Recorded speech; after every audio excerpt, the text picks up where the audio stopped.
Imagina um mundo onde não existem regras. Não existe a moral, não existe ética, o Estado não existe, não existem heróis, não existem vilões, apenas pessoas tentando sobreviver em um mundo que perdeu o sentido e está imerso no completo caos. Para quem joga videogame, isso pode muito bem soar como uma descrição simplificada de The Last of Us. Mas esse conceito que eu trouxe, ele é a descrição do estado de natureza. Uma visão pessimista da sociedade que faz parte de um conceito filosófico.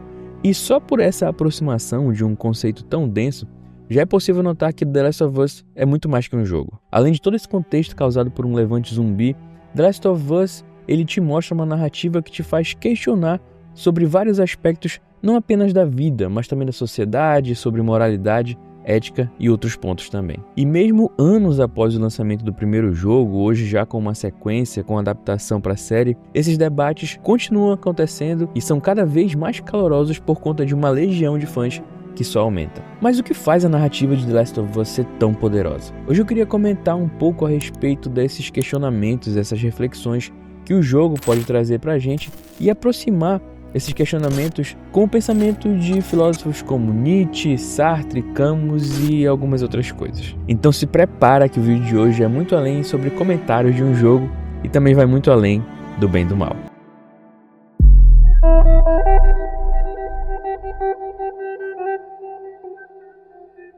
E uma das coisas mais interessantes sobre The Last of Us é todo esse contexto totalmente científico que o jogo possui de trazer um fungo real, né, e fazer algumas adaptações ali para que o contexto do jogo ganhe forma, né? Uma infestação zumbi causada por um fungo existente já deixa ali uma pulga atrás da orelha de quem está jogando, cria um senso de verossimilhança, parece ser mais real do que outras histórias que a gente vê por aí. Mas logo que a gente entende que esse contexto do levante zumbi é causado por um fungo, o que toma conta, na verdade, The Last of Us, o que fica em tela, o que pega o holofote de fato, é a narrativa que o jogo apresenta. E mesmo que não pareça, essa narrativa está cheia de elementos filosóficos que, querendo ou não, de uma forma ou de outra, eles fazem a gente se questionar a respeito de algumas coisas também. Mas bora começar do mais básico e a gente vai aprofundando com o passar do vídeo. Bom, primeiro de tudo, o mais simples e o mais perceptível aqui é o contexto que a sociedade fica inserida com esse levante zumbi que acontece em The Last of Us. Não existe mais regras, não existem mais leis, moral, ética,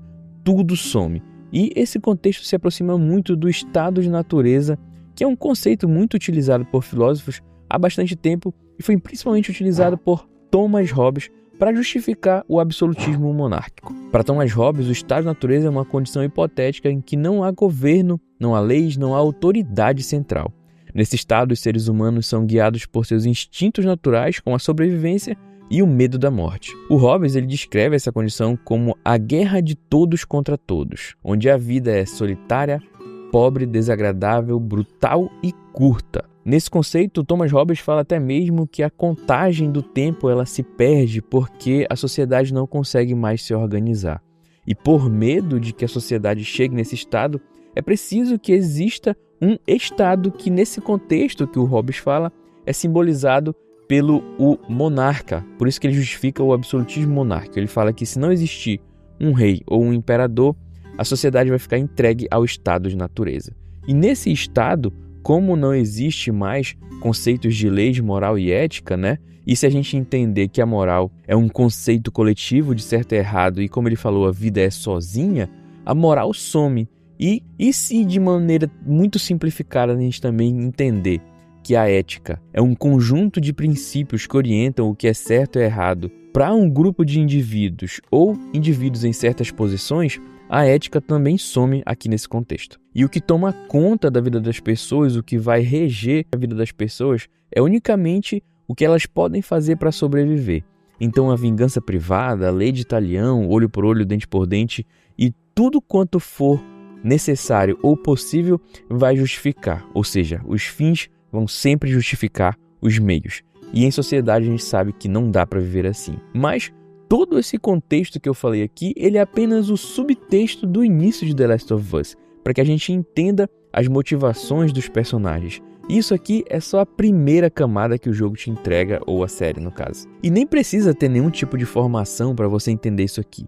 Assistindo ou jogando nos primeiros momentos, na primeira hora, você já entende que a sociedade está organizada dessa forma ou desorganizada dessa forma, porque isso aqui é natural, uma percepção natural das pessoas, mas entenda que só a primeira camada do jogo já é tão profunda que valeu esse comentário aqui.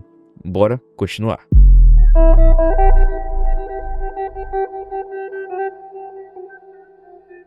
Então, se a vingança é o motor da narrativa de The Last of Us, e aqui eu já queria avançar um pouco mais no tempo e trazer alguns comentários mais específicos de The Last of Us Parte 2. Porque no primeiro The Last of Us a gente tem ali basicamente um road movie, onde o Joel precisa levar ele do lugar X para o lugar Y, e eles vão desenvolvendo uma relação de pai e filho, e em alguns contextos o Joel toma atitudes que são questionáveis, mas que são sempre justificáveis, porque a gente está assumindo o papel do herói, do pai, digamos assim, de alguém que precisa cuidar de outra pessoa em um mundo devastado em que não existem regras. Então é um pouco mais simples de assimilar as questões do primeiro jogo. Então eu queria fazer alguns comentários já sobre o segundo jogo ou da segunda temporada da série. Bora lá. Então, se em um primeiro momento, no primeiro jogo, a primeira parte dessa história a gente assume o manto do Joel, no segundo jogo ou na segunda temporada a gente vai ver as consequências dos atos dele por uma outra perspectiva, a perspectiva de uma vítima do Joel. Nesse momento o Joel não é mais o herói, ele se torna o vilão. E a vingança é o motor da narrativa de The Last of Us Parte 2. Ela toma o foco aqui da narrativa. Então, ela mostra tanto a vingança de uma pessoa em relação ao Joel e a tentativa de vingança da Ellie para se vingar de uma vingança. Então, a gente vê que a moral ela é completamente deixada de lado em busca de saciar anseios pessoais. E não apenas isso, o jogo ele mostra muito bem como essa busca por vingança e o abandono da moral e da ética ela destrói os envolvidos nessa história. Essa ideia da vingança ecoa conceitos filosóficos sobre a natureza destrutiva da vingança, que são muito bem discutidos por pensadores como Sêneca. No livro Sobre a Ira, de Sêneca, ele argumenta que a vingança é uma emoção autodestrutiva, que corrói quem pratica, e não destrói só quem é vítima da vingança, mas também quem está praticando ela. Algo que a gente vê claramente na jornada da Ellie. Mas veja só, imagina só, é você descobrir quem tirou a vida da pessoa mais importante da sua vida até aquele momento. A gente tem que lembrar que a história da Ellie é muito sozinha, e a Ellie não tem figuras paternas nem maternas, ela só começa a ter esse tipo de laço quando o Joel aparece na vida dela por um motivo ou por outro. Então imagina que alguém tirou de você a pessoa mais importante da sua vida. A vingança dela parece justa e inevitável e até necessária. Mas se eu te disser que ao perseguir essa vingança, você está apenas se afundando ainda mais no mesmo poço que você quer destruir. É exatamente isso que Sêneca alerta há mais de 2000 anos. Mas a vingança não é também o único tema aqui em The Last of Us Part 2. O jogo também nos faz questionar o que é certo e o que é errado num mundo onde a moralidade ela é deixada de lado.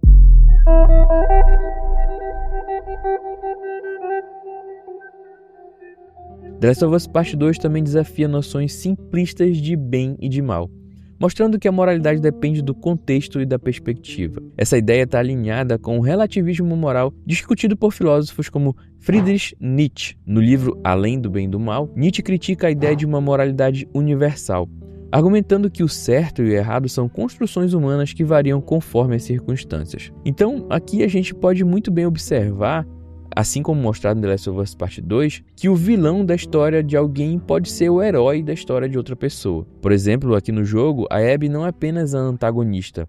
Ela é uma personagem com motivações, dores e uma história própria.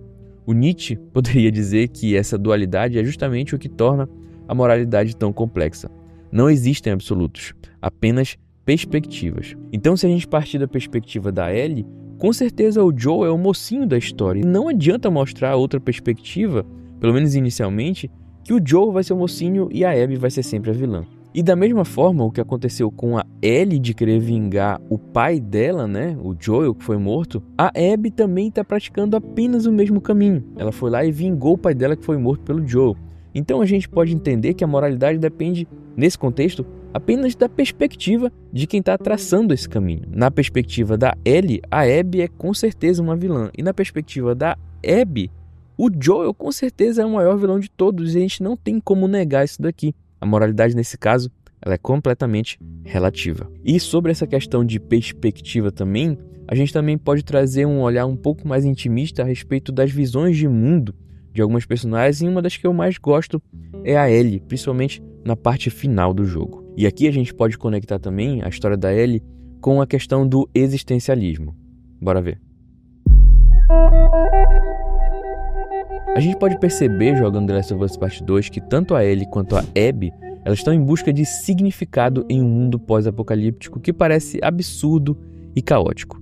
Essa busca reflete ideias do existencialismo, especialmente de Jean-Paul Sartre, ou também de Albert Camus. No livro Existencialismo é um Humanismo, o Sartre argumenta que a vida não tem um significado intrínseco e cabe a cada um de nós criar nosso próprio propósito. Além disso, no livro Mito de Sísifo, do Albert Camus, ele explora a ideia de que mesmo em um mundo absurdo, a gente pode encontrar significado através das nossas escolhas e ações. E o Mito de Sísifo tem uma mensagem bem interessante, né? O Sísifo ele foi castigado pela eternidade, pelos deuses gregos, a carregar uma pedra muito maior que ele até o topo de uma montanha.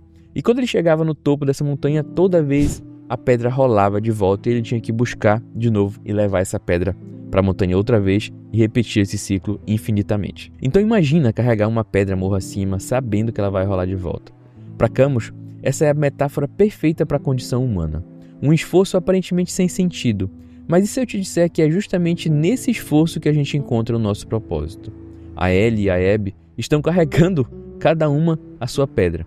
E cabe a nós decidir se essas jornadas valeram a pena de fato. E no final da história de cada uma delas, ambas acabam de maneira muito semelhante, abatidas, feridas por dentro e por fora, no corpo e na alma, e aí cabe ao jogador decidir se a jornada das duas valeu a pena. Ambas quase conseguiram uma vingança perfeita, mas por circunstâncias alheias à vontade delas, talvez a jornada não tenha valido tanto a pena assim.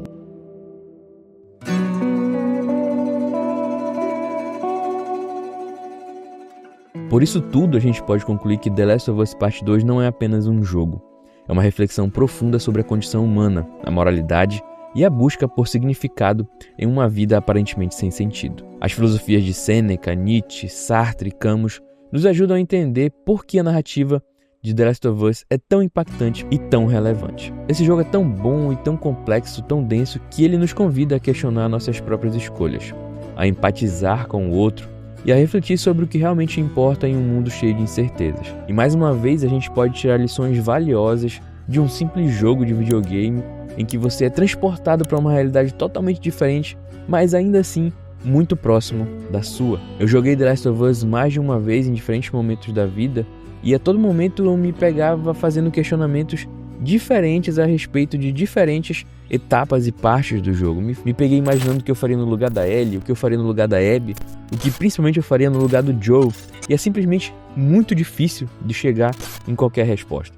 Então comenta aqui qual foi a principal reflexão ou a principal emoção que esse jogo te causou. E se tu gostou desse vídeo, eu recomendo que tu veja esse vídeo aqui, que eu comento aqui como a história da Abby e da Ellie se conectam de uma maneira muito mais profunda do que a gente imagina. Um grande abraço, até o próximo vídeo.